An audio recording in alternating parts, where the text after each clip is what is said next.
ESPN, the worldwide leader in sports, presents NASCAR. Today live from the lush Irish hills of Michigan and Michigan International Speedway. We proudly present coverage of the 3rd annual Craftsman Truck Series Michigan 200.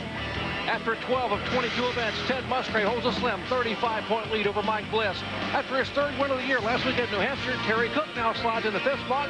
And down in 10th, Troy Gibbs has moved to within 5 points of Travis Waffle on the strength of 8 consecutive top 10 finishes. Now, rain washed out qualifying for just the 6th time in series history, so we start today by virtue of owners' point standings. That means that Ted Musgrave and Mike Bliss will lead him down in row 1. Keep an eye back on row 4, where there's Jason Leffler and the Square D Dodge of Robert Presley. Bill Lester, coming off 2 top 15s in a row, starts 19th. Jason Hadleski makes his first career start back in 22nd. Birthday boy Randy McDonald starts 23rd, and Stan Boyd, local driver, starts 30th.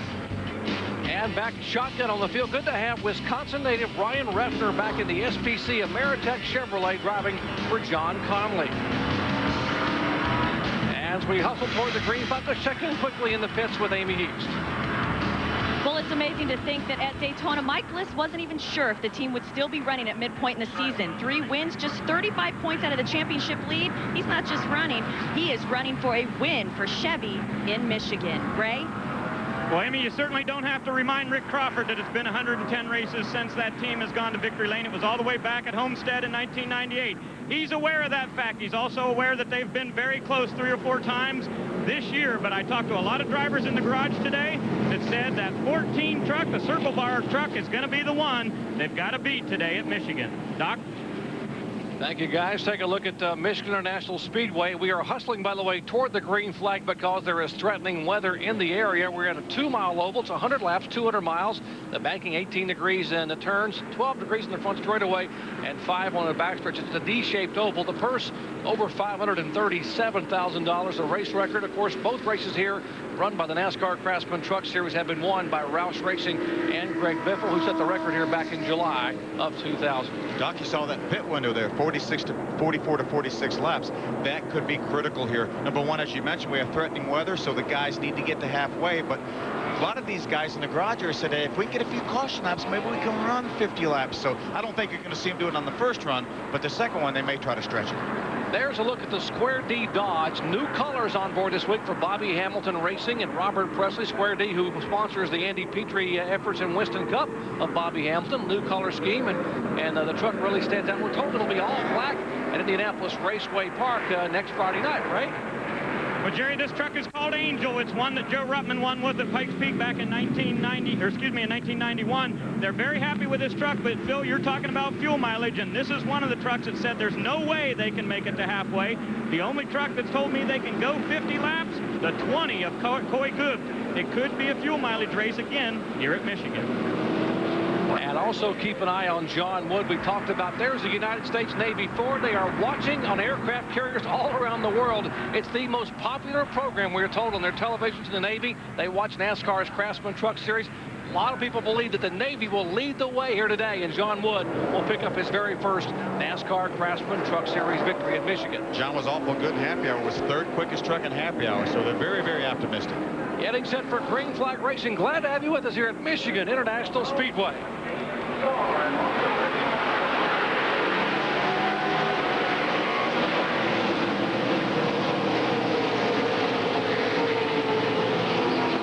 Terry Cook wastes no time going to the bottom of the racetrack, making it 3 wide.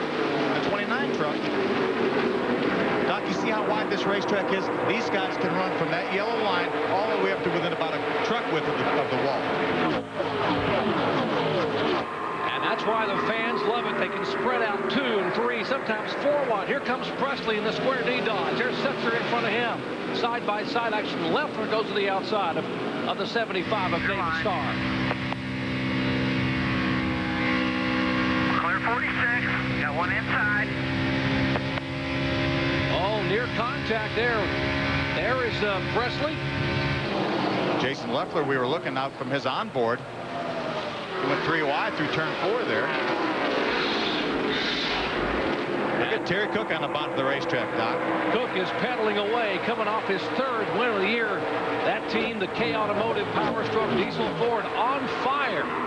not literally, but figuratively on fire. They are the team to beat here at the midpoint of the season. Terry said his truck is incredible down to 1 and 2. This is 3 and 4. He said he gets to about right here and loses the front end. And how about Brian Refner? He started shotgun on the field because of the fact they did not get any qualifying in, and they got minimal practice. Outside. Clear. He said if we had practiced or qualified, we probably could have qualified in the top 5 or 6. This truck is that good. Brian's a great race car driver. Had a big win in Texas a couple years ago. Good to see him back in the series. Refner started back in 36th spot, now moving in on 25th. He's passed 11 trucks in 3 laps. Speaking of moving in, we've got Rick Crawford, the 14 truck, moving in, and our leader, Ted Musgrave. Let's watch these guys go through turns 3 and 4 here. Look, Rick, drive to the bottom of the racetrack here. It's a short way around, Doc. Out on the inside. Still out there. Keep digging, bud. Looking good. Still there. That low horsepower going to pull Ted right back ahead of him going down into turn number 1. They have Ernie Elliott, as you mentioned, underneath the hood of Crawford's truck. And I was told that Ray Stockus and the guys actually drove to Georgia on Monday night and physically picked up the race engine they were going to use here at Michigan. Rick said that was a killer engine in this thing. He said that thing will run. Remember the Elliott brothers, they drove for the late Harry Melling up here in Michigan. This was his home racetrack, and the Elliott's were awfully good at Michigan International Speedway. And Ernie Elliott's motor has given Crawford a great run on the inside of Ted Musgrave. Doc, we go to so many racetracks, and you see these guys trying to fight to the bottom of the racetrack. Look here, Rick Crawford, see what he can do. Keep digging. Got a little help from his Ford teammate there, Terry Cook.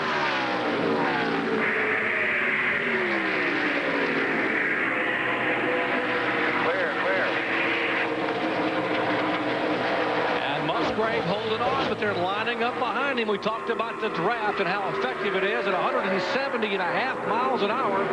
Third fastest track these trucks have run on this year behind Daytona and Texas. Looks like Rick Crawford looks like he's got a better truck right now than Ted Musgrave, but it's as wide as this racetrack is, it's not, he can't quite clear Ted. Terry tried to help him before, but just couldn't quite do it.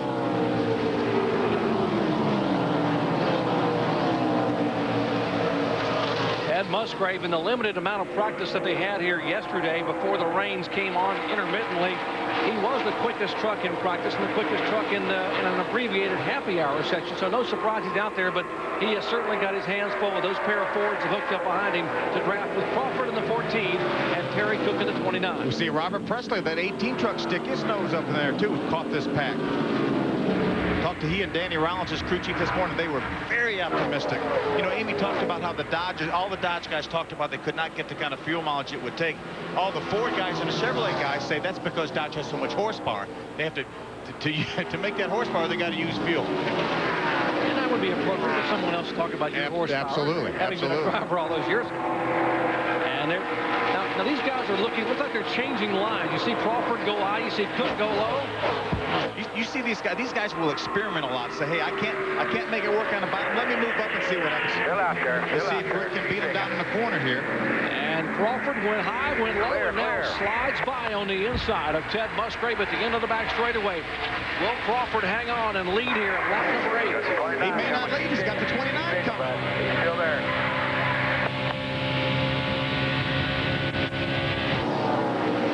And here goes back on the inside. Here comes Terry Cook.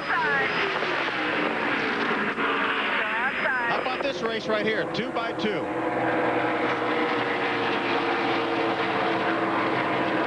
Forget Robert Presley on the inside there, battling for the 3rd position. And actually, Terry Cook was credited with leading that lap that time by, so Crawford did not lead. Let's check in the Terry Cook pits quickly with Ray. Well, Jerry, keep in mind that's the first lap that Terry's ever led here, and it's the first lap the team has ever led here. Terry had a 9th place finish here in the year 2000, and the Keselowskis had Dennis Setzer behind the wheel. They had an 8th and a 5th place finish at this track, but they had never led. That was Terry's first lap led. He just said on the radio, this truck feels really, really great. At this point, I don't see any need to make any changes. Terry Cook driving two-dog, one of the newest trucks in the K Automotive stable. He finished 6th with the Kentucky, having a great one here early on as you ride along. Look at this great camera angle from the Mopar Dodge of Ted Musgrave. Just below the front bumper, just above the front valence. What a great camera shot that is from the onboard. And right now, the shot he's looking at is out that left side window, because here comes another Dodge pedaling by. Robert Presley slides that Square D Dodge in the 3rd spot. Seeing a lot of strength out of Robert Presley. This has got to be his best race in a while. Awfully strong. Robert Presley has been in the Winston Cup events here 12 times and run awfully well. Now, we'll see what he'll go to the bottom of the racetrack. No, as Cook tries to make a move on Crawford. Crawford pulls him by a half a truck length. Here goes Presley for 2nd spot. I think he's going to get it. He's got a good run on the top of the racetrack. You know, back years ago, Doc, we never ran against the white line or yellow line, whatever the case may be in the turns here. But now these guys can make it work on the very bottom or the very top of the racetrack. Still outside. Still outside. That is Kay Keselowski, who is the spotter and team owner for Terry Cook in the 29 truck here. You hear her talking. One coming outside. Right up in front of Musgrave. Got the one truck looking inside. That's your corner. Middle of 3. Middle of 3. That's great information from Kay Keselowski to tell Terry that he's in the middle of a 3-wide situation. You saw Terry back off there to let Ted get out in the corner. We've seen so many times that happen, and guys will get down in the corner, not know the 3-wide, come together and cause a big wreck. Inside of 3. Inside of 3. Clear first lane. Still got him outside. Clear behind the 1. Clear. Watching this battle here as the leader is the 14, the Ford of Rick Crawford. We've got a Dodge in 2nd spot, a Dodge in 3rd, a Ford in 4th. The top Chevrolet back in 6th spot. That is Mike Bliss in the IWX Chevy. But right now, the Blue Oval Boys are showing the way at Michigan International Speedway. Rick Crawford's the guy they're chasing after 10 laps.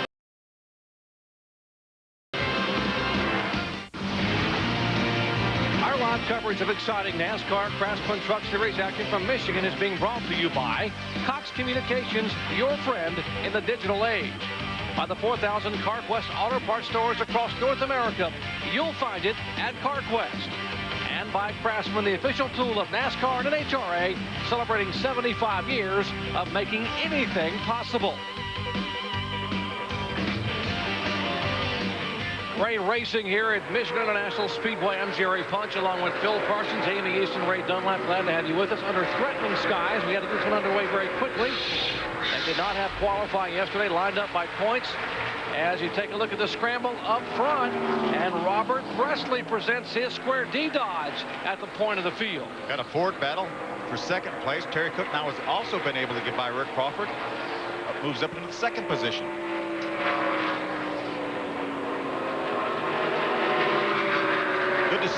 Good to see a sponsor on that truck right there, Doc. They came on as a major associate sponsor for the remainder of the year. Take a look at Presley making a move beneath Crawford. Robert used the bottom of the racetrack down there through turns 3 and 4. Was able to pull up beside Rick. Now tries to get away from him. So he gets away from the jet stream. Pulls out in front of him. Beats him down into turn number 1 and brings Terry Cook along with him. 4th different driver to lead here in the first 15 laps of this one. This racetrack always conducive to a lot of lead changes, a lot of side-by-side racing. Terry Cook says, wait a minute, it's my turn to lead again. Cook has led a lap. That's his strong turn right there, 1 and 2. Terry said, I could not ask for the truck to be any better down in 1 and 2, and I can almost flat put that corner lap after lap. Joey Arrington power plant in the 18 Dodge. Ernie Elliott Motors in the 29 for Terry Cook.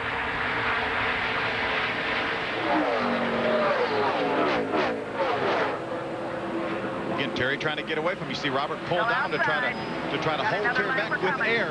Robert leads that lap. Got a lap truck right in front of him.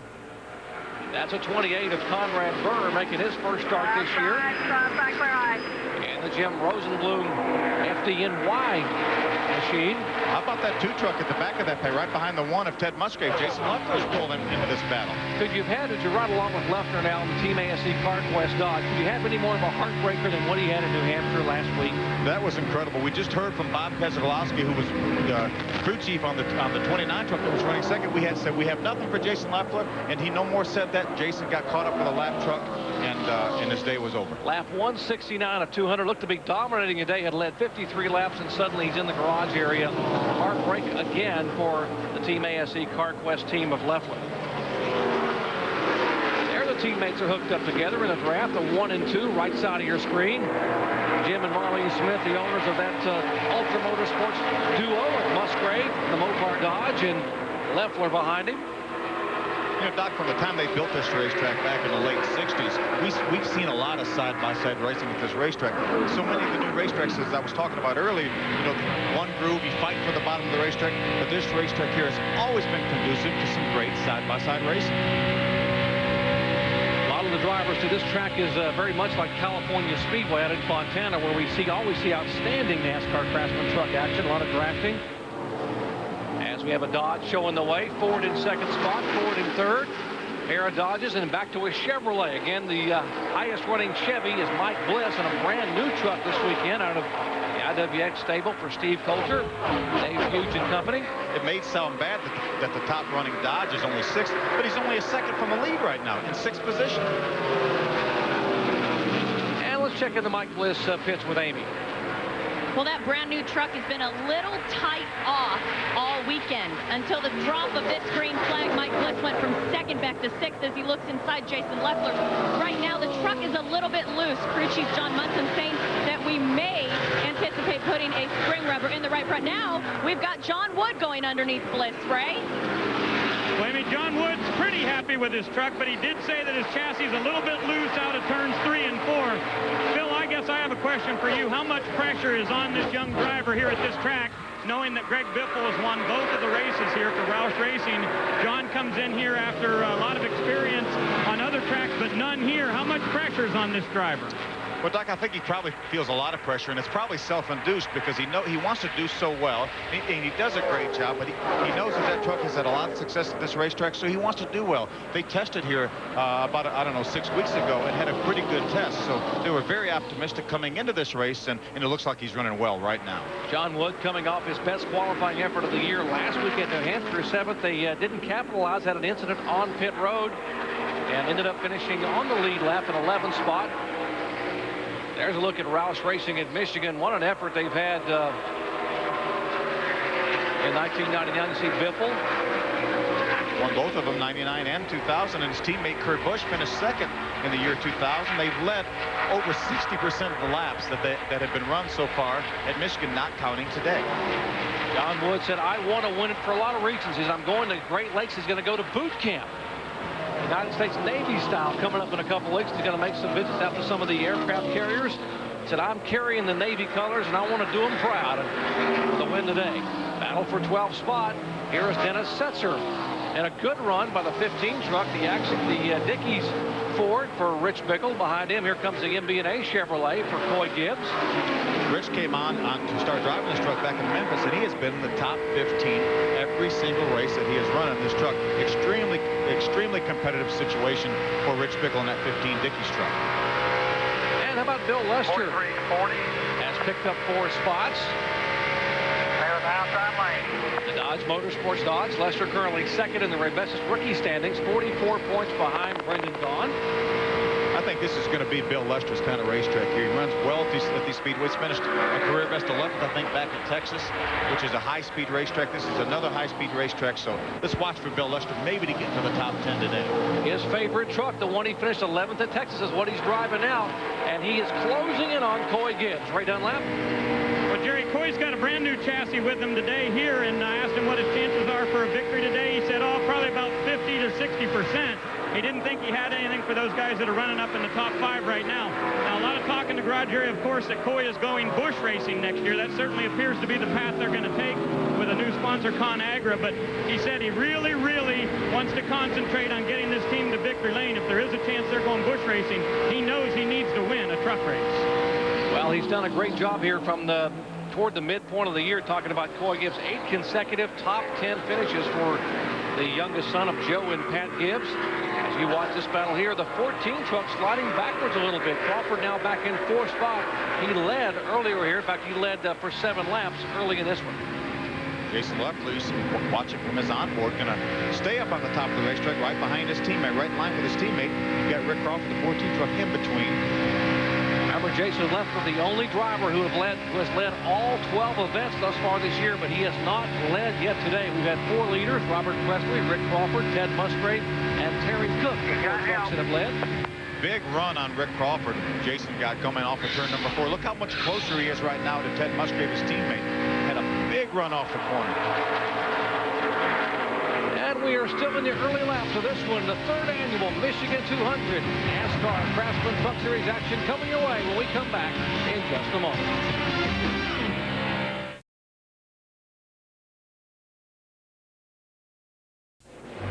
The trucks are here in my home state of Michigan, just miles away from Detroit, where the big 3 automakers make big decisions. Let's run the numbers and see how the makes add up so far in 2002. Last year, Dodge scored its first Truck Series manufacturer's title, and the Rams look tough again this season. Robert Presley dominated his Truck Series debut at Daytona. Ted Musgrave tamed Darlington for Dodge victory number 2 and dogged the competition at Dover for win number 3. Ricky Brendan Gaughan's win in Dallas racked up the Make's 4th victory. Is Dodge due for a win here in Detroit?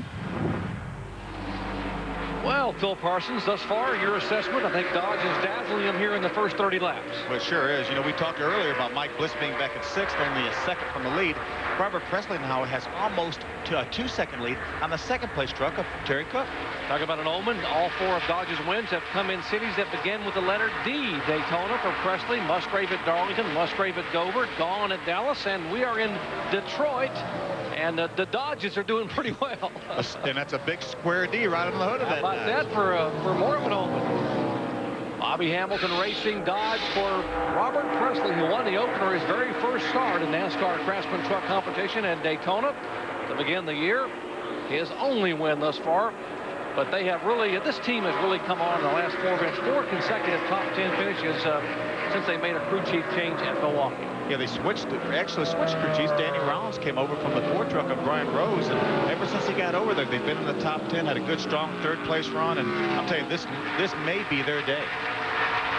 The thing we got to remember, though, he is a Dodge, and Dodges do not get as good a fuel mileage as the other makes. So we'll have to see how that plays out. We're 31 laps into this race. No caution flags yet, Doc.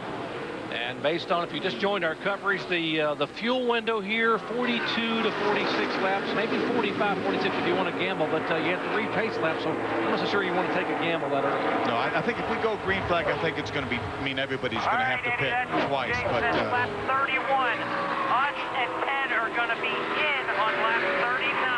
We're going to come together. That's Tim Cahoot right there saying he's going to pit on lap 39. Right on cue, Timmy. We were talking about fuel miles. He knew that, so he thought he'd tell everybody at home. Thank you very much, Timmy Cahoot, the team manager. So 7 laps away, we'll see Leffler, his driver, come in for fuel. So the one's going to pit also. Their teammate, Ted Musgrave's going to pit. We talked about, you know, how these guys are drafting. Drafting is extremely critical on a high-speed racetrack like Michigan. Robert Presley, our leader. Dodge in first, second, got a Ford in third, a Chevy fourth. Pretty good parity in this series. You got to give a call to Gary Smith and Wayne Alt. They've done a phenomenal job to keep the playing field pretty level. Doc, we see that week in, week out. You see Fords running up front. You see Chevrolets and Dodges. It seems like every week, a lot of times, the first 3 positions will be 3 different manufacturers. Dodge got a little help a couple weeks ago, got an extra quarter-inch lower balance, and obviously it seems to be working well here with Robert Presley out to a 2.5-second lead. And the point standings, you've got a Dodge at the top, and you got 2 Chevrolets and 2 Fords in the top 5, so you couldn't get much more even than that.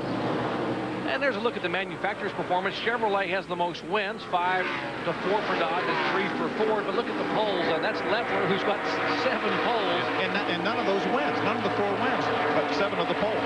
And the Dodge has led the most laps as far right of your screen. But interesting fact, Dodge has not led the most laps in a race since June 7th at Texas, when Brendan Gaughan won as a rookie. Outside. Outside. Who's with him? Outside. Outside. Outside. Outside. Terry Cook slack right up to the top of the racetrack. And get a good bite, but it allows Mike Bliss to pull right up beside him. Who's Jason Leffler going to go with? Let them bad boys go to work. He's going to help Terry Cook. Watch him. See, look at the trap. Push Terry Cook down in the corner, Doc. Leffler could have gone low with Bliss. He decided to go with Cook and push Cook by as we have pit stops beginning in about 2 or 3 laps. I think why that is I think Jason Leffler's truck is working better on the high side of the racetrack. So I think that's why he went with Terry Cook, because he was already up there. And we've seen Mike Bliss primarily work the bottom of the racetrack, staying on the bottom and the inside going into the turns. But that's where he's been losing some time, on the inside in turns 1 and 2 and up in 3. See his last 3 races, they had a great 4th at Kansas and 5th at Kentucky. Had that heartbreak of a crash late in the race. It allowed while he was leading, finished 27th. Now Bliss makes the pass on Leffler. Will take the spot away. He will take 4th spot. Move Leffler back to 5th. A lot of lap traffic right now. These guys are setting an incredible pace and really getting around here and getting a lot of these trucks a lap down. Outside by the 2, outside 89. And they're trying to work some lap traffic here where obviously experience pays off. Both these drivers in brand new trucks. Bliss in a brand new one, and it hasn't been tested. Likewise, Leffler in a brand new truck. They battle for the 4th position.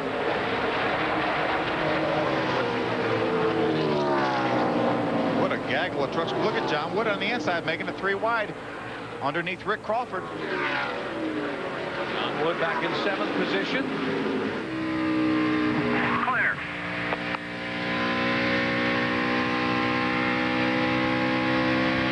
I think that's why we never see that many caution flags typically at Michigan, is because this racetrack is so wide. We saw them come up on a lot of traffic, Doc, but they're able to use the top of the racetrack, bottom of the racetrack, middle. So they, a lot of times we see accidents caused because of lap traffic. Not the case here because there's so much room on this racetrack. Well, we are moving it on green flag pit stops a couple laps away. Glad to have you with us. I'm Jerry Punch along with Phil Parsons, Amy East, and Ray Dunlap covering the action on pit road. Stop number 13 in NASCAR Craftsman Truck Series 22 race $12 million tour. And the first time we've been back to Michigan International Speedway in 2 years. And as we expected, great side-by-side racing here from the get-go. We've had 4 different leaders, 3 lead changes.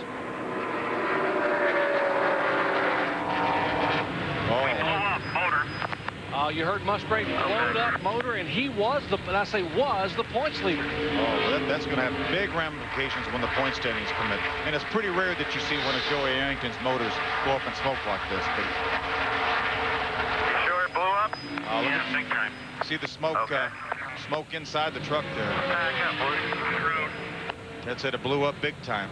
Tough break. I'll tell you, one thing about this racetrack here at Michigan, Doc, you have such a long front straightaway. It really turns the RPMs on these things down at the end of the front stretch. And there was just 30. I'll go down there and see if there's anything we can do to make it, keep it running. No, it's a run. And you see him headed back in the garage here. You see the big Mopar hauler. He pulls in the back of it. We'll, what a tough break for Ted Musgrave, who made his very first Winston Cup start at this racetrack back in 1990. He had run well here, had a good top 3 finish in Cup back in 1997, but he will not finish here today. An engine failure for the Mopar Dodge. Well, that first caution flag here on lap 38 will give these guys a chance to pit under caution for the first time today. And there are the pit crews ready. Robert Presley's Square D crew. Helmets on, gloves on, all the protective gear that NASCAR mandates up and down pit road. Well, that takes a little bit of the fuel strategy out. We've completed 39 laps, so when the leaders come down pit road, it's going to be at lap 40. We know none of them can go 60 laps, so that may take the fuel situation out of the picture. And we're going to have triple pits. We're going to show you the 18 of Presley, the 29 of Cook, and the 2 of Leffler. So it'll be Dodge, Ford, and Dodge lined up on your screen top to bottom. Be curious to see if any of these guys change 2 tires or no tires to try to get some track position. I think we'll see most of these guys, especially the ones up front, change 4 tires, and that may be all the tires they're going to get today, because their last pit stop will come somewhere within 20 laps to go, providing there are no caution flags, and I think then you'll see them gas and go. So I think most of them will put 4 tires on now. Mike Dolan driving the Chevy Pace truck at the head of the field will lead them down. They will open pit road as Ken Fryer will wave the green flag signifying the pits are open. And Robert Presley in the Square D Dodge will lead them down at 55 miles an hour. There's Dolan leaving them with the Pace truck, and here comes Presley in a host of lead lap trucks. Headed down, it's Presley, Cook, and Leffler, top to bottom on your screen. Let's check in the Presley pits with Ray Dunlap. Well, Jerry, as you would expect, no changes anticipated here for Robert Presley. Of course, they've got to do 4 tires. His crew chief, Danny Rollins, changes the front tires on the Square D Dodge, and he goes down, gets to work here. No chassis changes. Now, when we look at the 29 in the middle of your screen, they are going to make a little chassis change there. They have decided to take 1 round out of the left rear there and do air pressure. Amy? Well, Jason Leffler, who has always had the fastest pit crew with the Ultra Bad Boy, they are also making a chassis adjustment. Yep, 2 rounds down on the track bar. He's taking 4 tires and fuel. We'll see. The 18's gone, the 29's gone, but they're further down the pit lane than the 2. Will the 2 beat him out? No, it looks like the 18, the team that had just won a pit crew championship a few days ago at Dodge Motorsports, is showing their stuff with the fastest pit stop today. And there's the 5 truck that has spun on the racetrack. That's Jason Hedleski. I was just going easy, just turned around like I had broken axle or something. Jason driving for Rick Ware. Apparently spins. No harm, no foul. Bobby Hamilton, you got to be pounding your chest, buddy. Your crew did a great job for Robert Presley. Danny Rollins and company get Presley out first among the leaders. Caution out at Michigan on lap 38. Ted Musgrave unhinges an engine in the Mopar Dodge. That allows pit stops to take place under the caution flag. But a problem a moment ago in the Navy pits with John Wood. Right, Ray? Well, that's right, Jerry. They had a lug nut that fell off, and John had already, they had dropped the jack, and John left the pits, and the NASCAR crew member said, look, you got to come back in here and put that on. So he lost all of his track position coming back. Also a bit of a problem for Travis Quapple in the Cat Rental Store Chevrolet. He had to come in here because the crew member went over the wall too quick. Now, Dennis Setzer is just coming in right now in the Axiom Chevrolet. He did not pit so far, but they are going to make a major chassis adjustment. Watch this. 4 rounds down on the track bar. They put 1 pound air pressure in the right front, took 1 out of the right rear. Dennis has been very, very loose in turns 1 and 2, so they're putting some major cross into this truck, and they really want to try to make it better for him. Now, they decided to wait here and pit as late as they possibly could to try to stretch out this fuel mileage game here a little bit. This was not an accident. It was planned for them to wait this long. They've got the service done, and Dennis will go back out. So did he gain anything there, Phil? Well, obviously the chassis adjustment, I think if that can help, he's going to gain anything. But he only gained a couple laps on fuel, so I don't think as good a fuel mileage as these guys are getting, and I know they're getting good fuel mileage, he still can't go the rest of the way. So I really don't know why they didn't pit with the rest of the guys, make their adjustments, and go back out on the racetrack. But they've had 3 consecutive runner-up finishes, and pit strategies helped them there. So we'll see what happens. Maybe it'll work again at Michigan here today. Back with the green flag in just a moment.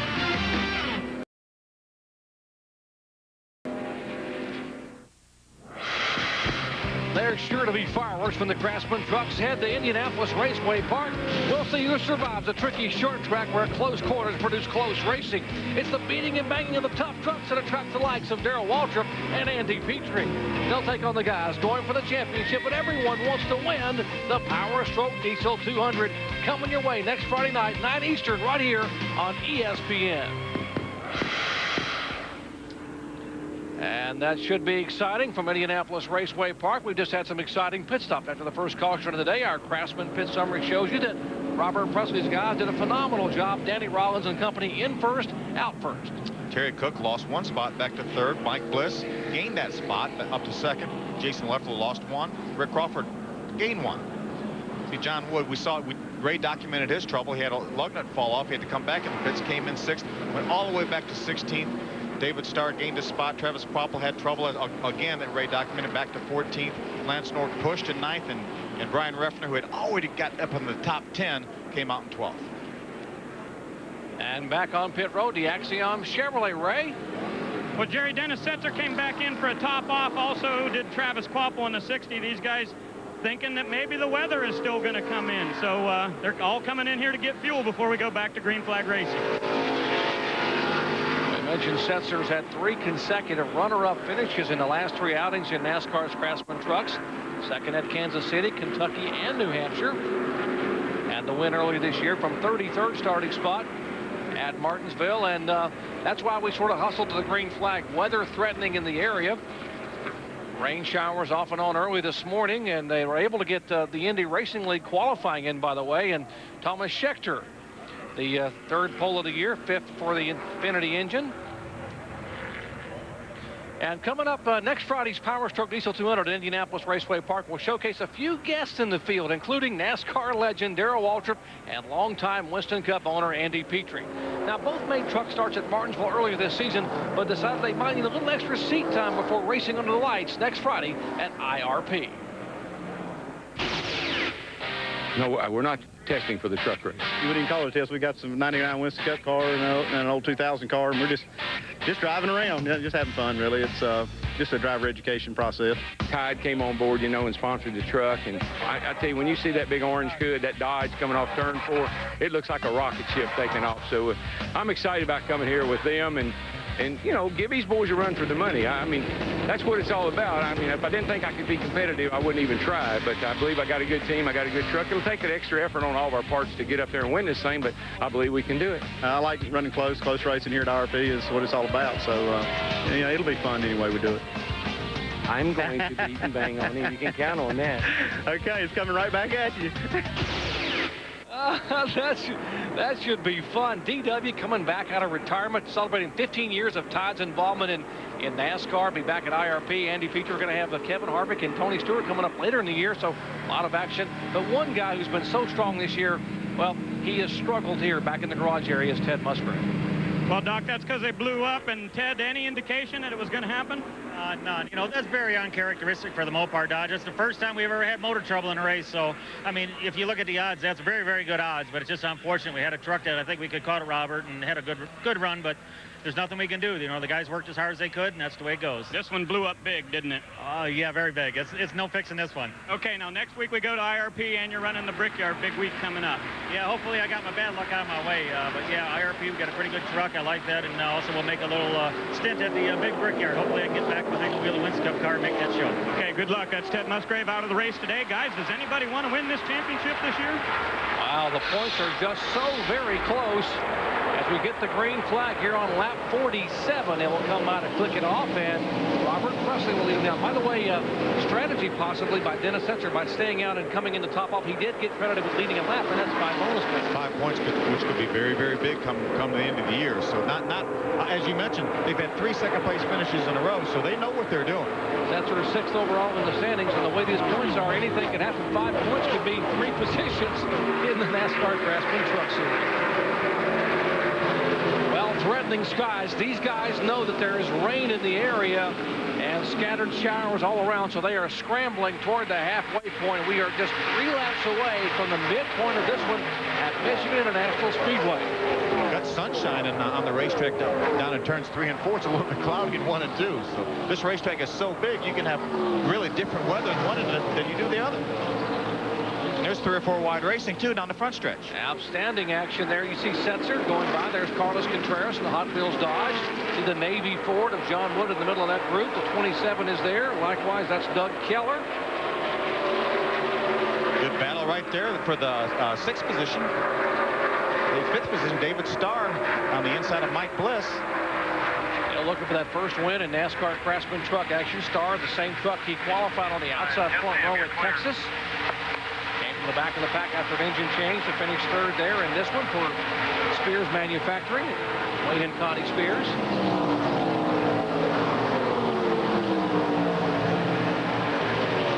I'll take a look at some of the changes we've had in the series standings this year. Robert Presley at Gateway finished 31st. David Starr took the point lead. You see Starr gave it away to Bliss after Bliss wins at Pikes Peak. Mike Bliss had the point lead at Dover May 31st, and David Starr took the point lead there.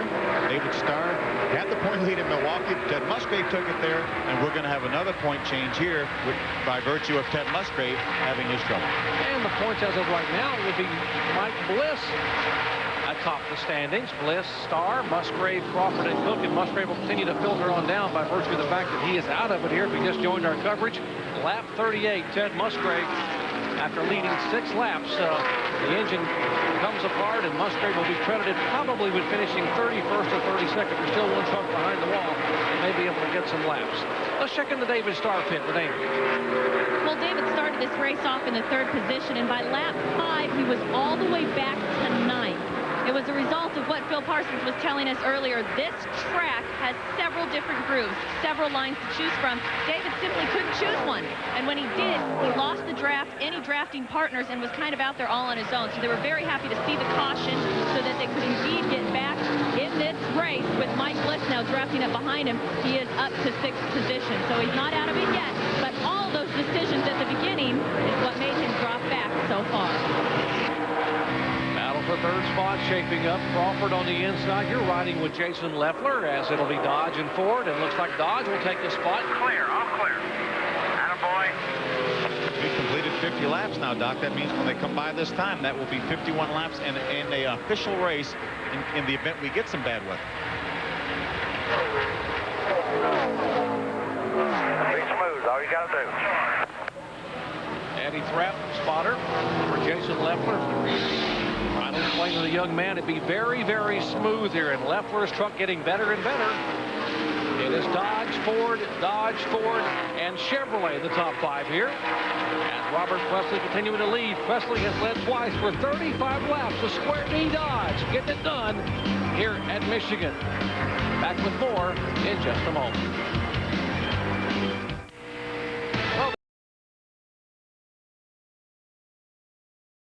The Indy Racing League makes its inaugural visit to Michigan International Speedway. Join Bob Jenkins for highlights and trackside reports on Indy Racing today, tomorrow at noon on ESPN2. Then two-time Indy 500 winner Arie Luyendyk will drive in the Michigan 400 at the first Indy Racing League event here, as ABC Sports brings you live coverage at 3 o'clock, noon Pacific. That's coming your way tomorrow at 3 Eastern, noon Pacific. Bob Jenkins, Paul Page, Scott Goodyear, Gary Gerald, and Jack Arute will have all the action of the Indy Racing League's debut at Michigan International Speedway. And qualifying is just completed a little bit ago. Great effort by Thomas Scheckter, 3rd pole of the year, 5th for Infiniti. Scheckter has started outside the top 10 only twice in 11 events, has led over 300 laps. And how about Buddy Rice, his first IRL start for the former F2000 competitor? How about that? Scheckter, Rice, and Cheever, 3 Infinitis, 1st, 2nd, and 3rd here in Indy Racing League competition. And all with Team Cheever Racing. Buddy Rice was doing a lot of testing for Team Cheever. Eddie decided to give him a shot. He's on the outside pole. Great racing going on here. Battle for 2nd spot. Here is Cook. And now Crawford. It is Crawford, Cook, and Leffler.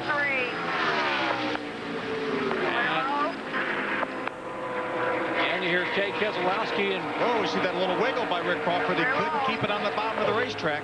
The truck wanted to wash up, and he couldn't run up into Terry Cook, so he had to turn the wheel and got a little bit sideways. And Leffler just kept his foot planted in the throttle and used the middle groove to go around both those trucks and keep the position.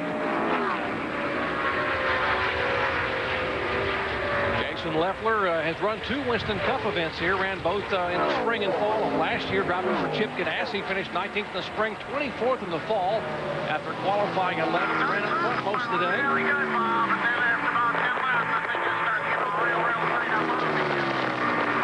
As Terry Cook talking to his crew chief, Bob Keselowski, said the thing really is good for 10 laps. Then the thing starts picking up a push, which means the front of the truck washes out when he gets to the center of the corner.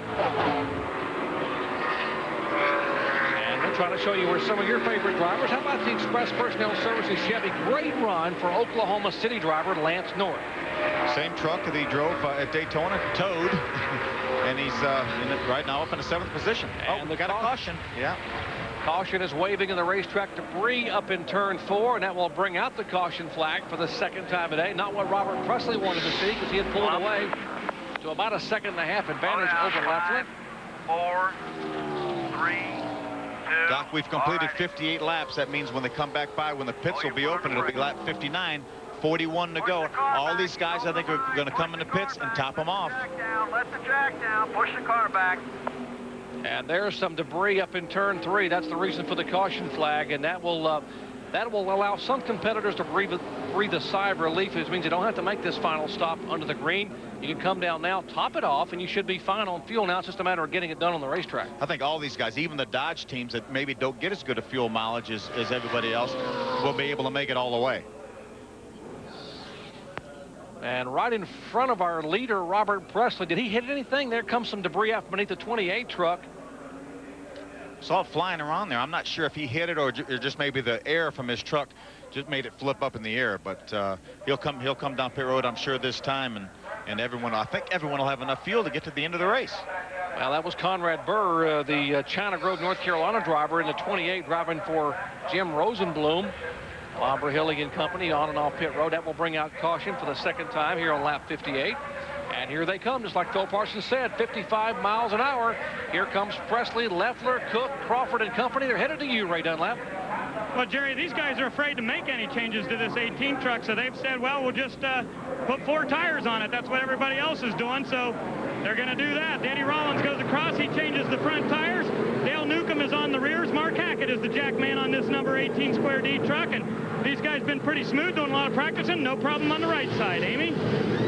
Well, here goes that Fast Ultra Bad Boy team again. They're going to give Jason Leffler rights only in fuel, and a track bar adjustment. The truck's going to tick loose. Nice smooth stop for the 2, the 90, the 29, and also now Mike Bliss is in there. Went for 4 tires, 4 for the 16, while the others have taken 2, losing a lot of track position for 4 tires. Well, now comes the obvious question, 2 versus 4, and you still got 41 laps to go. I don't think tires are going to be an issue as far as wearing out or slowing down, but sometimes when you change 2 tires, it affects the balance of the truck. So we'll see what happens to the guys that change 2 tires versus the guy that changed 4. And there's the Axiom Chevy wiggling back and forth. Let's check in their pits. Well, Jerry, these guys have been still loose in 1 and 2, so they wanted to make another air pressure change, but Dennis said, we can't let all these guys come in and get tires without us doing it, so they also did 4 tires on that truck, but they picked up some pretty good track position here in this race. And we are told the 20 of Coy Gibbs stayed on the racetrack. The MB&A Chevrolet. Gibbs still also looking for that first NASCAR Craftsman Truck Series victory. Back with a green flag at Michigan International Speedway in just a moment.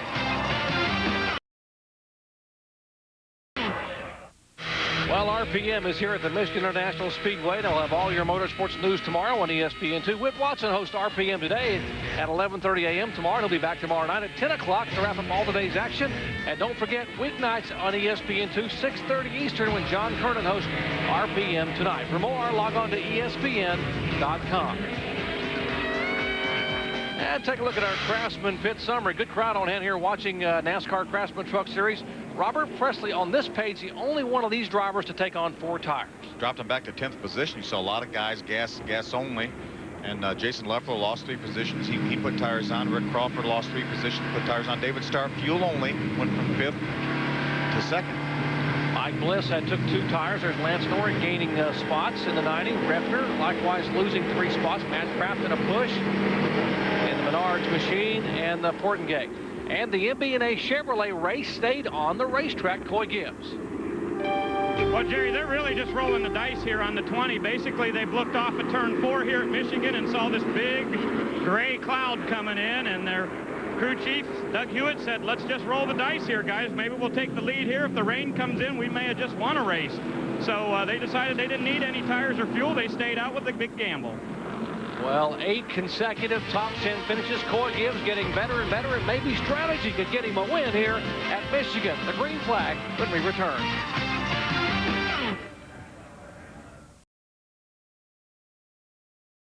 Nice start. And perfect timing getting set for the restart. Chevrolet's first, second, and third. Coy Gibbs leading away with our NASCAR exclusive coverage, the Craftsman Truck Series here on the worldwide leader, ESPN. Getting set for the restart here at Michigan International Speedway. Clear all around. All clear.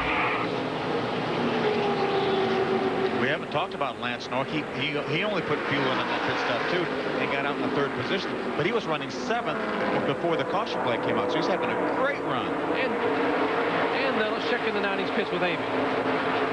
Well, it was a couple weeks ago that Lance Norrie's team made a crew chief change. Gus Prim came back on board, but with Gus, as we're seeing a battle now for the lead, Gus is a spotter. You see Lance sucking up underneath the 75 there. So they were looking for somebody to jump on the box and help Lance out, and that was Eddie Sharp.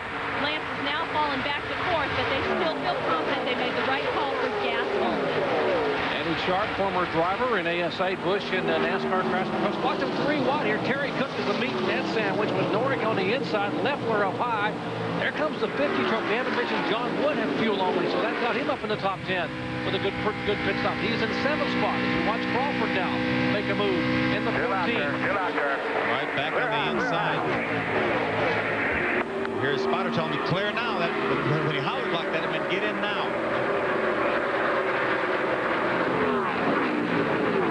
Rick Crawford going by Corey Gibbs on the inside.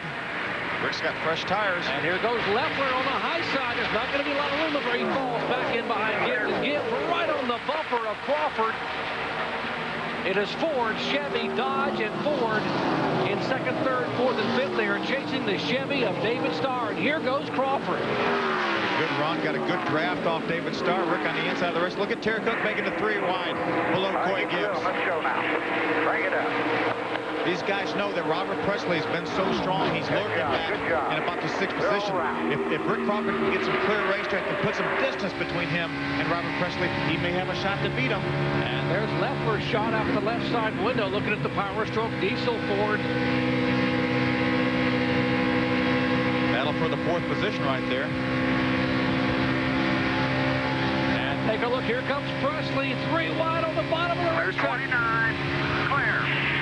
Presley said, here comes a Square D Dodge on the bottom of the track. He pinched it down a little bit and gave the momentum back to Terry Cook. Look how much that Jason Leffler pulling down in front of Robert Presley. He just had stalled his momentum. Not only could he not pass Jason Leffler, but allowed Terry Cook to pull back by him.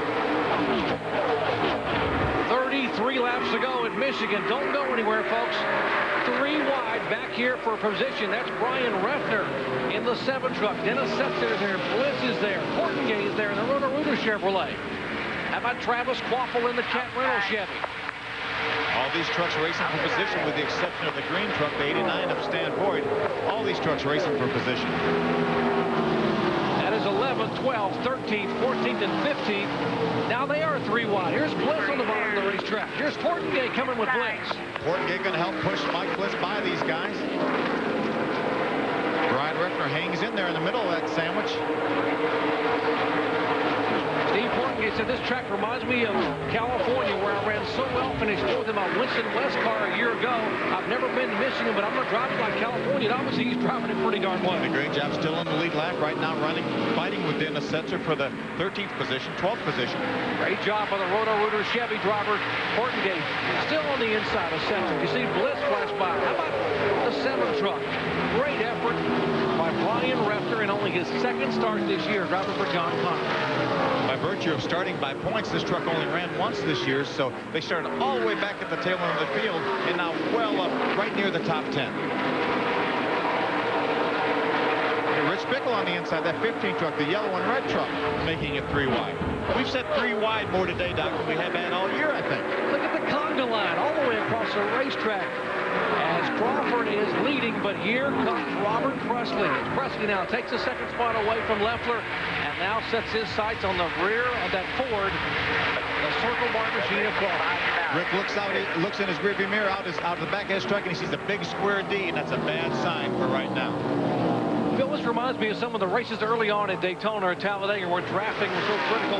You've run here a number of times. Where do you want to be? Do you want to lead these last laps? Do you want to be in 2nd or 3rd with the draft as you watch Presley now make a move?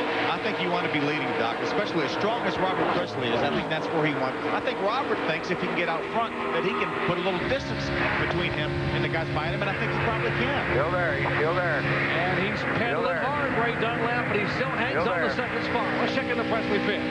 Well, Jerry Robert is very, very happy with his truck. I told you earlier this is Angel, and keep in mind they've run this truck 7 times this season.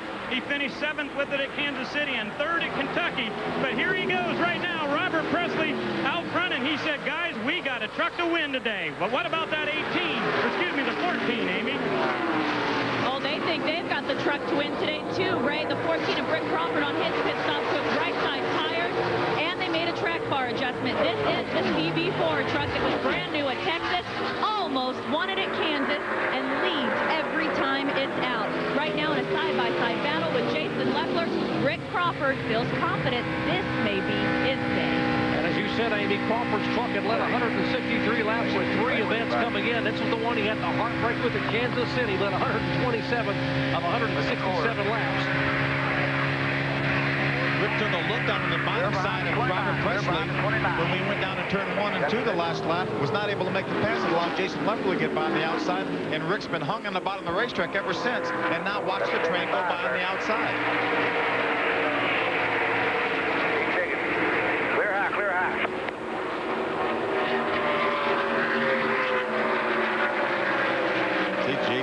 Robert Presley now has a little bit of a gap on Jason Leffler.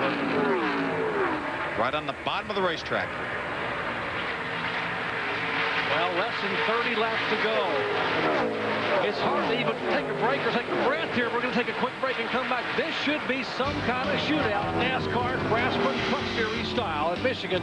Don't go away.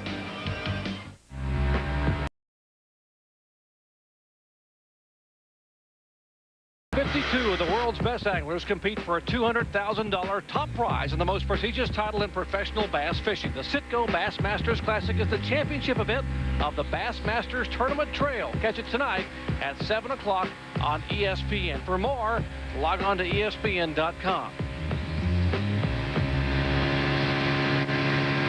And big-time bass fishing coming up your way. Big-time day possibly for Dodge, and maybe some breaking news. Let's check in with Ray.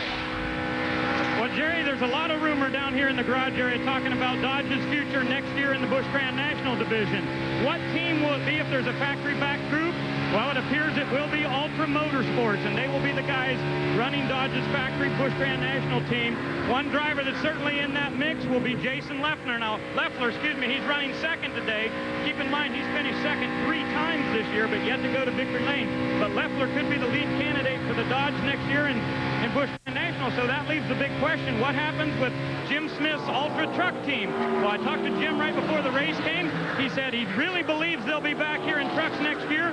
He's a Dodge player, and he said whatever they decide in upper management, he's a soldier. He's going to go right along with them. But he loves this truck series, would love to get a championship, but it appears they may be on their way to Busch Grand National.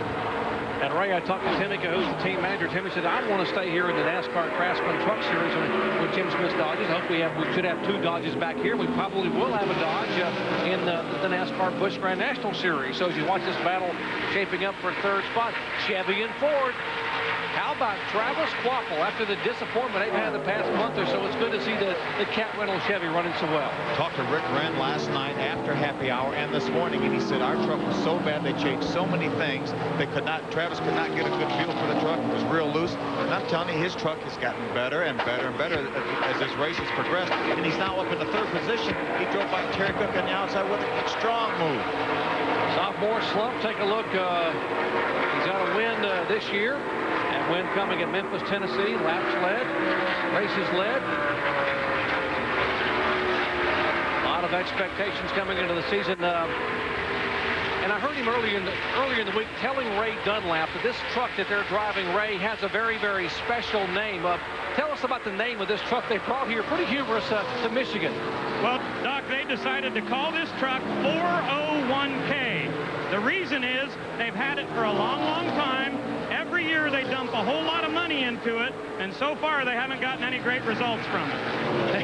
They told me all it does is crash, which is pretty appropriate considering our stock investments. Great battle here. Here's Terry Cook trying to hang on. David Starr. Look at Bliss coming on the inside. And Crawford. Great battle here for the 4th position. It seems like when a guy makes a move to try to get by somebody, whether he tries to make it on the inside or the outside, it just opens up the door for somebody else. Amy, what's going on in the Bliss pits? Well, remembering that Mike Bliss was one of those trucks that took the 4 tires, that shuffled him all the way back to 12th, now in the top 5.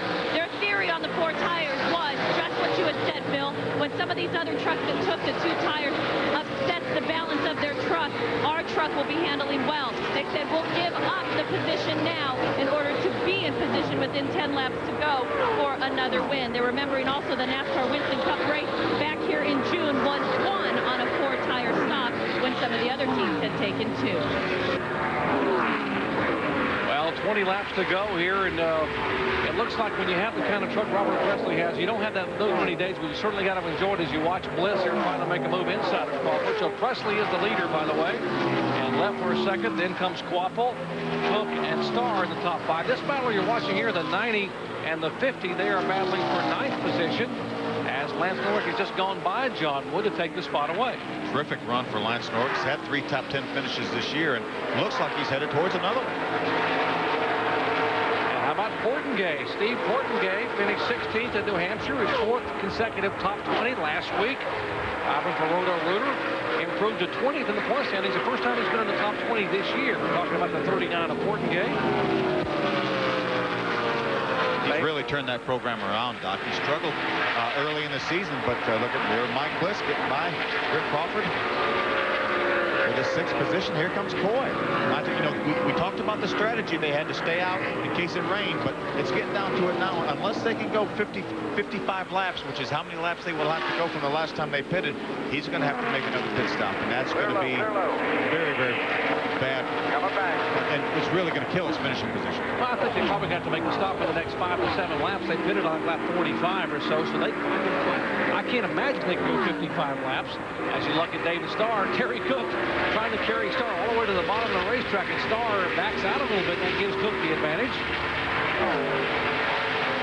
Coy's another guy that here you see him drive back up on the inside of Rick Crawford. He's another guy that really struggled with his brand new truck, but really doing a great job today. These guys, Doug Hewitt and these guys, have got to figure it out. Well, indeed they have. What an effort they have put forth for Coy Gibbs, Doug Hewitt, Doug George and company, Curtis Markham. Very strong team they've had in the NASCAR Craftsman trucks. And as you heard Ray say earlier, consideration is they may be going to NASCAR's Busch Series in 2003. And there comes Coy Gibbs trying to make a move past to the 14 of Rick Crawford. Been a good battle for the last number of laps here. Coy was able to get by Rick before, but now Rick fought back on the outside. You see Rick slide up the racetrack in the center of the corner. He cannot keep the front end of that truck down in the center of the corner. But he gets a great run off turn number 4. Keeps it wound up on the high side of the racetrack. A lot of horsepower on the inside with that 20 truck Coy Gibbs. Well, there have been 7 different drivers lead today, 10 different lead changes, and the guy they've been chasing is Robert Presley, the Square D Dodge, showing the way as we approach 15 laps to go at Michigan.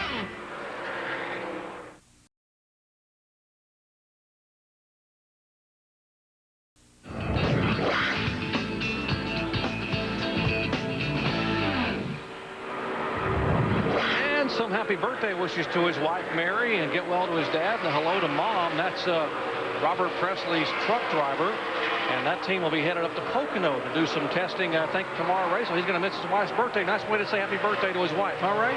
Yeah, that's really nice, Jerry. Mary is very excited about getting in the hauler and driving over to Pocono so these guys can do some testing tomorrow. Now, you may say, why in the world are they going to test at Pocono? Are the trucks going to start running there?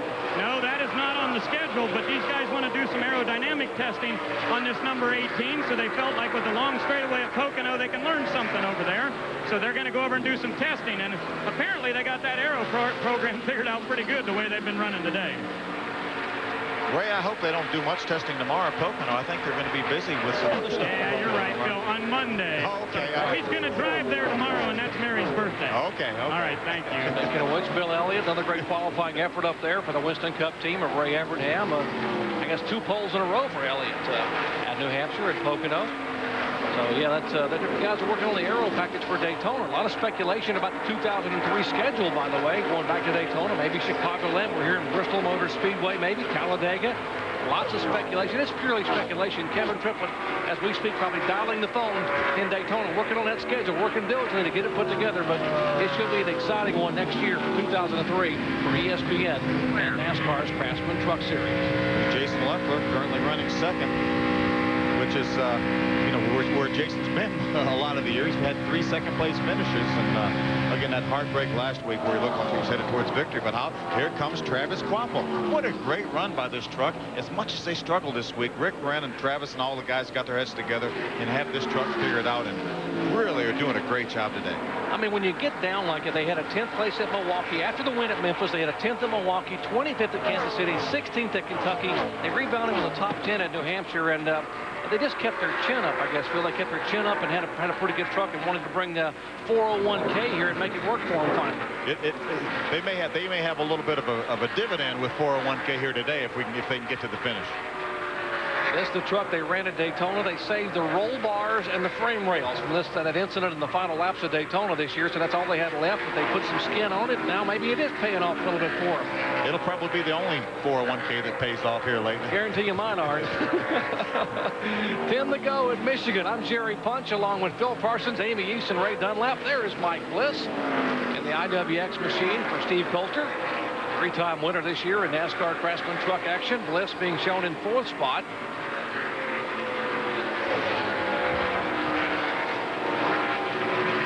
And here's David Starr in the 75, the Spears Manufacturing Chevy. Dave McCarty and crew getting him dialed in, having a good run.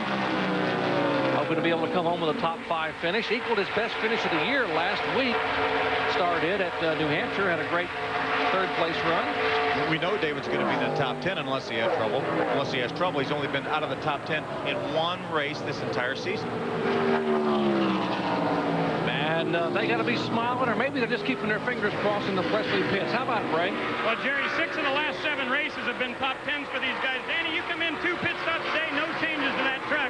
How in the world did you get it dialed in so good for Robert? I don't know. We didn't have a whole lot of time to work on it, but I mean, we must have hit on something right here. Robert ain't said anything about the truck, so it must be pretty good. Can't say enough. Square D Dodge with Arrington Motors there. I mean, Robert Presley driving. That's a heck of a combination. I wouldn't trade it for anything. No problem on fuel, right? You can make it. All right, they can make it. Hey, what a great start for a new sponsor, guys. Outstanding indeed. Square D, of course, the sponsor of the Winston Cup efforts for Bobby Hamilton under the Andy Petree Racing Stable, now coming on as a major associate for the remainder of 2002.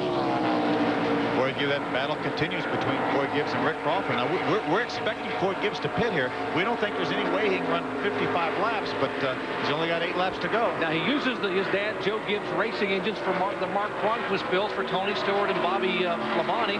We know they got tons of horsepower, and they're pretty doggone good on gas mileage, but if they go 55 laps, 110 miles, that's going to be pretty incredible. I think Wayne Auten and his guys are going to want to look at that fuel cell after this race if he goes 55 laps or 110 miles. But, you know, Bobby Labonte is one of the guys that always gets good fuel mileage in the Winston Cup Series with these same engines. So, it may happen.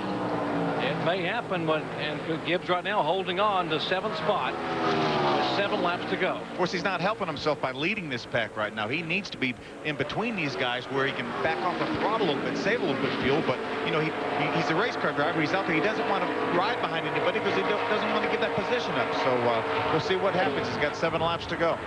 And there's Lance Norwick. You got a shot of the Express Personnel Services number 90 for Norwick back there being shown in 9th spot. That would equal his best finish of the year, which came at Gateway. And as you heard Ray mention, this is the Toad truck they call Toad. It finished 10th at Daytona, also 10th at Texas. So great job. You got to give a call to this crew, Gus Prim and company, for Lance Norwick, and of course Eddie Sharp, the consultant that came on board this week. And now Norwick trying to make a challenge for position.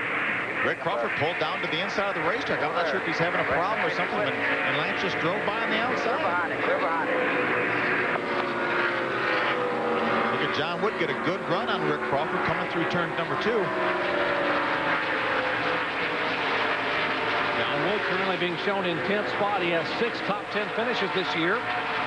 His best finish was 7th at Gateway. Clear.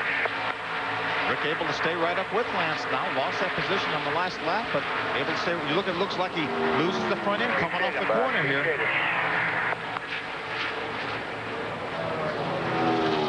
John needs to get a little momentum. He needs to get a little run at him before he can get by Rick Crawford. 5 laps to go, and there's the man they're chasing. What a day for the Square D Dodge in the shadows of the Motor City, Detroit, where the manufacturers want to flex their muscles here in front of everybody. Ford, Chevy, and Dodge want to get it done at Michigan International Speedway, but right now, it's the Square D on the hood of that Dodge for Robert Presley. With 4 laps to go, Presley has led 69 laps. There's Jason Leffler. He was over a second behind. Look here. He was 1.1 seconds behind 5 laps ago. Now within 0.8 of a second. It's actually even closer than that this last time by. But he's running out of time. Exactly. With only 4 laps to go, and Leffler has led the most laps of anybody this year in the series. And if you just joined our coverage, he's winless thus far, despite the fact that he has won 7 poles and led the most laps. But you know, Leffler has been leading late in a number of events and had problems. I wonder if he's thinking about that. Maybe somehow could justice be served if something happens to Presley? Maybe I get one delivered to me. You know, Jason's led every race this season prior to today. He has not yet led today, so this would be the only race, if he doesn't get by Robert, that he has not led this season. 3 laps, 6 miles away from Robert Presley's 2nd career victory in NASCAR Craftsman trucks. Jason is pulled within a half a second of Robert right now, but it doesn't appear that he's gaining much, but it's not going to take much, only a half a second behind. And Leffler, you can visibly see Leffler now beginning to narrow the gap. It was 10 truck lengths. Now it is 8 truck lengths with 3 to go. I've got to believe that after all that's happened to Jason Leffler, he is absolutely hanging on, driving for all he's worth. And I have got to get this monkey off my back. And in order to do it, I've got to beat one of the best at this racetrack, Robert Pressley. He's within 0.4 of a second, Ryan. He gained 1/10 of a second that lap. He's only got 2 laps to go, though. It is 7 truck lengths. There is the Robert Pressley crew. The Square D Dodge watching, and now it is 4 truck lengths as off of turn 2. 2 laps to go. He've cut the margin in half in a half a lap. Wow, look at this. Jason Leffler continues to run the high side. Robert goes right down to the bottom of the racetrack within a half a second. How hungry is Jason Leffler? How bad does Robert Pressley want to win the first time out for a new sponsor? He won his first time out in NASCAR's Craftsman Trucks. And now Alan Porter waves the white flag. We are 2 miles away from the checkered. Here comes Leffler. Robert trying to break the draft. It did not work. Jason went right down there with him. He was within 2 truck lengths. It's a truck length and a half, and Pressley hugs the bottom group. Leffler goes high, looking for some drafting help. It's a truck length and a half, and it stays at coming off turn 2. Traffic ahead. What role will it play? There's the Ford, a teammate for Robert Pressley. That is Brian Rose on the inside. It is now a half a truck length in turn 3. Jason on the outside of the racetrack. Robert right down the bottom of the racetrack. Presley on the inside. Leffler up high. Here goes Presley sliding up in front of Leffler. And out of turn 4. Robert Pressley will get a win. First time out for Square D. And Dodge sweeps the top 2 spots at Michigan. What a great job by Danny Rollins, Robert Pressley, this entire team. This 1/10 of a second, Jason Leffler lost this race, but unbelievable. And what a day for Presley and the new sponsorship. What an effort. Leffler runs out of laps. Jason Leffler finishes second for the 4th time this year. Outstanding effort, Bobby Hamilton. Yeah, you should be proud of your guys. We'll hear from your winning driver, Robert Pressley, when we come back in just a moment. Welcome back to Michigan, ladies and gentlemen. Robert Pressley wins race number 13 of the 2002 NASCAR Craftsman Truck Series. He gets it here at Michigan. A very happy crew. Victory number 2 for this team this year. They started off with a win at Daytona, then a second at Darlington, then it started to go downhill. But Robert, welcome back to Victory Lane. What a great truck you had today. I tell you what, just got to thank Bobby Hamilton, Dodge. Man, they've stuck with us here. Square D on for the first time. This has been great. We unloaded. We was pretty quick. Told the guys we had something, but Joey Arrington engine, the whole deal, everything just seemed to work out so good today. Danny came on the radio in the middle of the race and told you that the one truck had blown up. Did that concern you at all? No, we just sitting there, and then at the end of the race, about 10 to go, had just a slight vibration. So, you know, started worrying, just started backpedaling a little bit, trying to save this Dodge till the end. But, man, I just don't know what to say.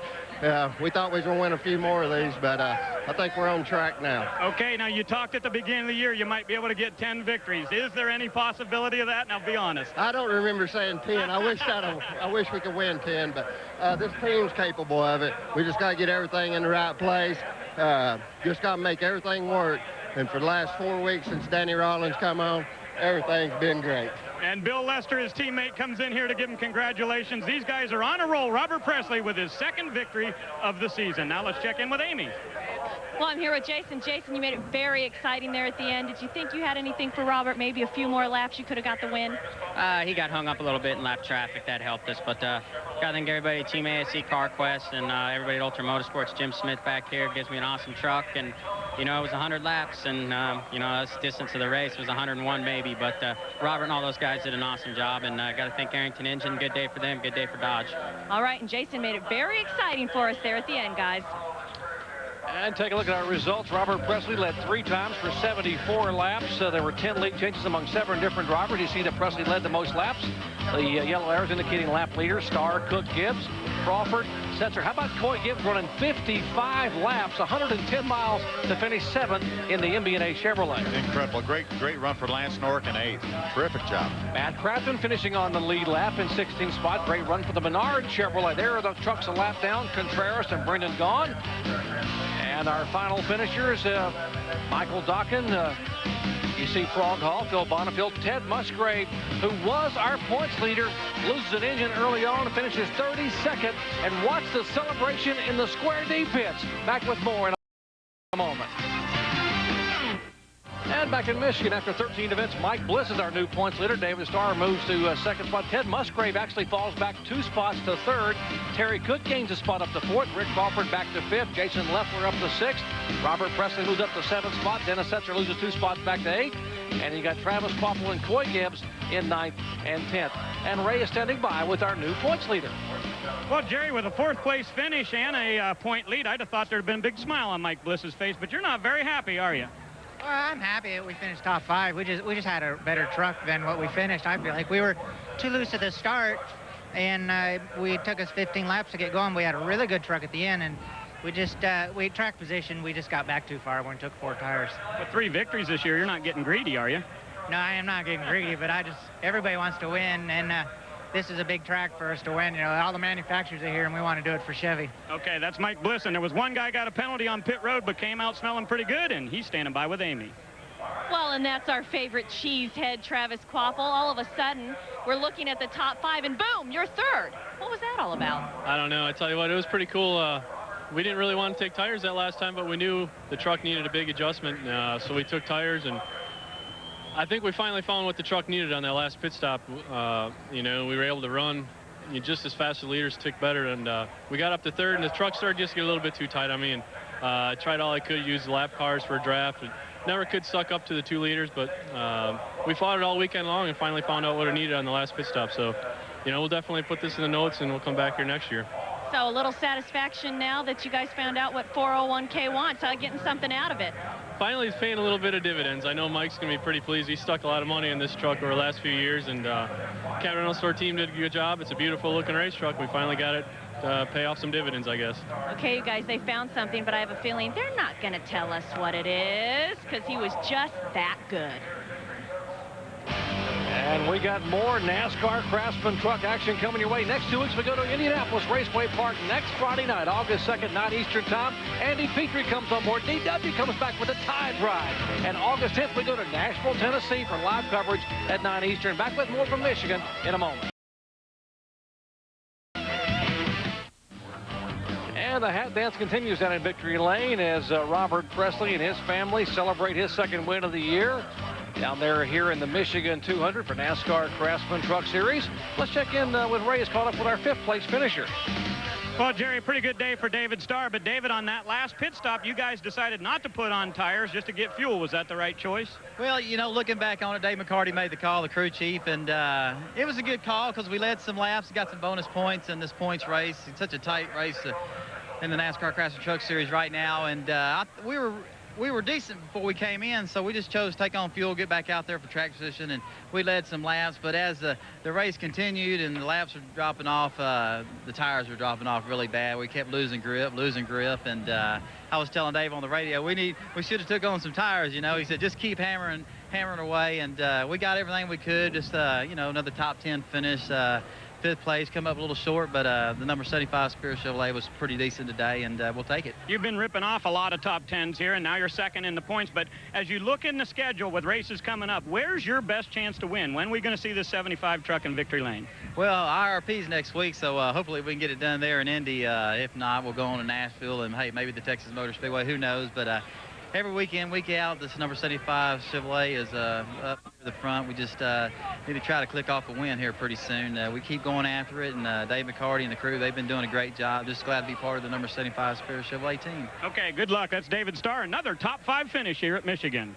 And Ray, how about a great run for Brian Reffner, who started 36th, ended up finishing 13th, but in the SPC Ameritech Yellow Pages Chevrolet. But here's the primary purpose of the run today. Looking for Stephen Earl Kraft Jr., the young man, 13 years of age, who disappeared at Benton Harbor, Michigan last year. They're trying to locate him, and people can call 1-800-THE-LOST if you have any information on Stephen Earl Kraft Jr., and that's why they're carrying the decal to try to help the location of this young man. So a dual purpose for Brian Reffner today, and hopefully both will be positives for this team. Back with more from Michigan in just a moment. And Indy Racing Action coming your way tomorrow from here at Michigan. It all begins with your host Bob Jenkins. Indy Racing today on ESPN2 at noon Eastern Time. And then live flag-to-flag coverage. Bob Jenkins, Paul Page, and the whole crew at 3 Eastern Time, noon Pacific on ABC Sports. It's the Indy Racing League debut here at Michigan International Speedway. Thomas Scheckter picks up his 3rd pole of the year. It's an infinity sweep of the top 3 spots. Scheckter, Buddy Rice, and Eddie Cheever will lead him down at 3 Eastern tomorrow on ABC for the Michigan Indy 400. And we'll check in where Amy East is caught up with Terry Cook. And last week, Terry brought home an exciting win at Loudon. This week, 6th. Now, you were one of the trucks up front, 3 wide. We saw you in every lane of this track all day, but what happened to your truck there at the end of the race? The Power Stroke Diesel Ford was really good on a short run, but on a longer run, anything longer than about 15, 20 laps, the truck would just start tightening up, and I really think we're fighting an aero issue here. The Dodges, you know, give them credit. They got a great aero program. NASCAR gave some concessions to the Chevrolet program a little bit earlier, so I'm going to throw out my crying towel here and say that the Fords just don't have enough front downforce. We need to get our Speedway program back up to par, and NASCAR needs to look at this thing. Well, it makes sense because Terry's wins have come on flat tracks, not on the super speedways. But another good run was for Lance Norrick, Ray. Well, it was, Amy. He started 13th and finished 8th. And Lance, I heard your truck was pretty bad. You want to tell me what that means? No, actually, it was really fast today. Actually, my pet goat was riding with me today. Well, a picture of her. So my fiance and my PR girl think that was just really funny. But no, these guys, you know, after yesterday, these guys on this Express personnel team, we struggled bad yesterday. Bad, really bad. But, man, you know, Eddie Sharp is here with me today, and Eddie and Gus and myself sat down this morning and came up with a totally different package today, and we were fast. You know, we got a little bit aero tight behind people there at the end, and but, you know, I'm real happy with these guys. Okay, good. Apparently, Nicky the Goat was helped him out a little bit today, Doc. All right. How about all the information about the GOAT? Whatever you want to know on RPM today, coming up tomorrow at 11:30 a.m. Eastern Time. Whit Watson will also be back tomorrow night at 10 Eastern Time for RPM tonight. And don't forget John Kernan each and every night of the week, weeknights at 6:30 Eastern. For more, log on to ESPN.com. We'll come back and wrap it up from Michigan in just a moment.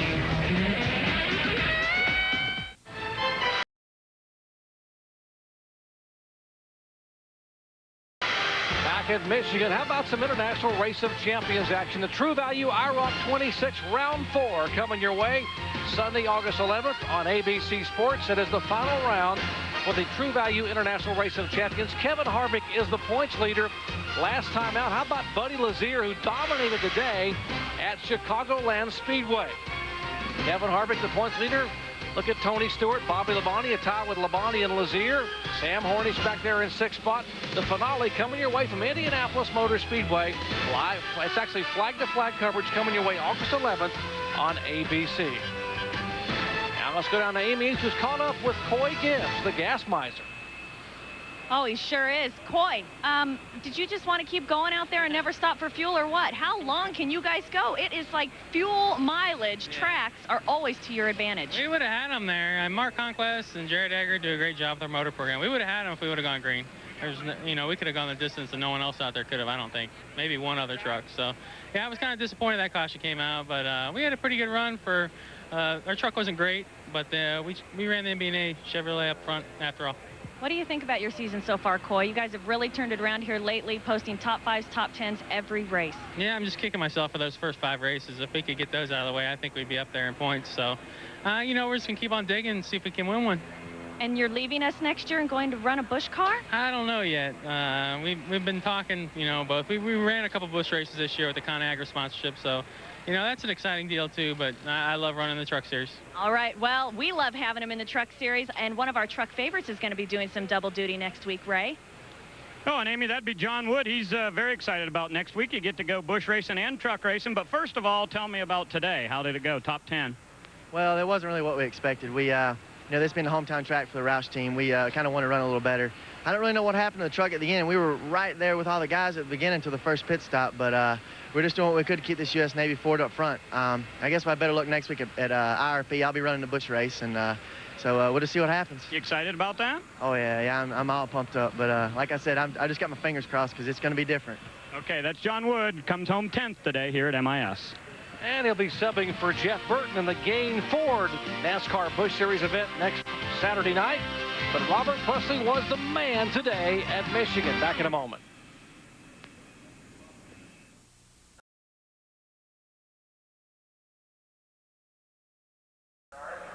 This season, independent teams have found a great deal of success. That was not always the case, however. A short 7 years ago, the face of the series was very different. In 1995, the Craftsman Truck Series was created with the hopes of making the challenge of NASCAR racing more accessible to teams with smaller budgets.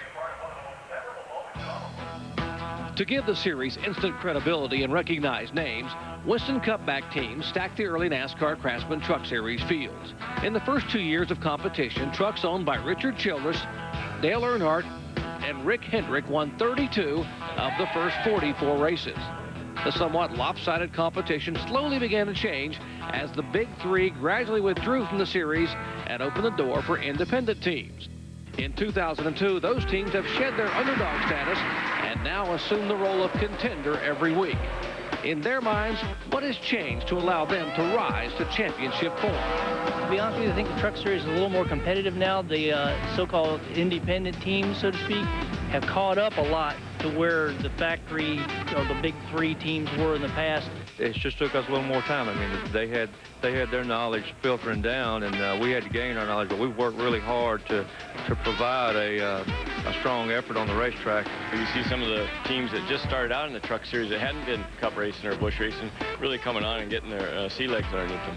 Those of us who've been in the series for quite a while who struggled to try to outrun the Hendricks and the Childress and the Roushes actually made us work harder as a race team. We're just getting smarter every time every time out. I think we've gotten a little better, and it's just natural learning curve, I guess. And we're getting a little smarter. I wouldn't say we're there yet, but we're getting better at it. And also, you got to remember that when either there's a driver change or a crew chief change or even a car chief change throughout the garage area, he takes all the notes he learns from that spot and brings it to another team and evaluates and brings that team up. So it's just evolution. You're not going to stop that. It's going to happen here.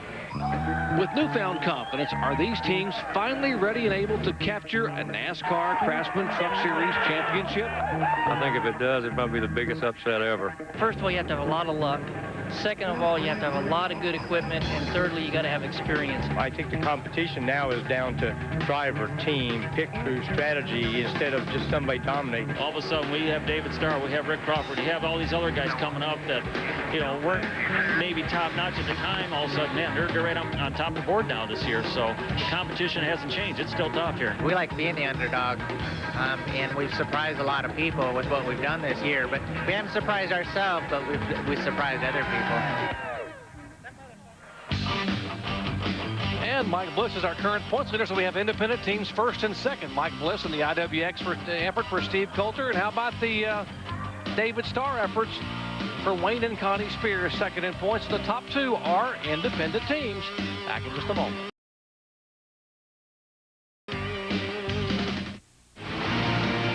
Live coverage of exciting Craftsman Truck Series action from Michigan has been brought to you by the 4,000 CarQuest Auto Parts stores across North America. You'll find it at CarQuest. By Quikrete Concrete Products, nothing's easier to use than Quikrete.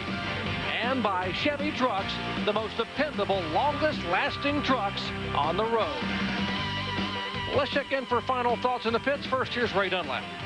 Well, Jerry, post-race inspections going on back here. Robert Presley with his second victory of the year. And when we look right over here, here's Mike Bliss. Of course, he's won 3 times already this season. The 60 truck sits here. Travis Kvapil was the big winner at Memphis. So we've got a lot of winners down here, right? Well, what about this truck right over here? The 2, for the 4th time this year, they finished second in the race today. But when will that first big victory come? Well, I certainly think it could be next week. Why? Because we head to IRP. And for more on that track, let's hear from Amy. And Jason Leffler will definitely have an advantage at Indianapolis Raceway Park next week because he'll be running the USAC Silver Crown Car Thunder race the night before.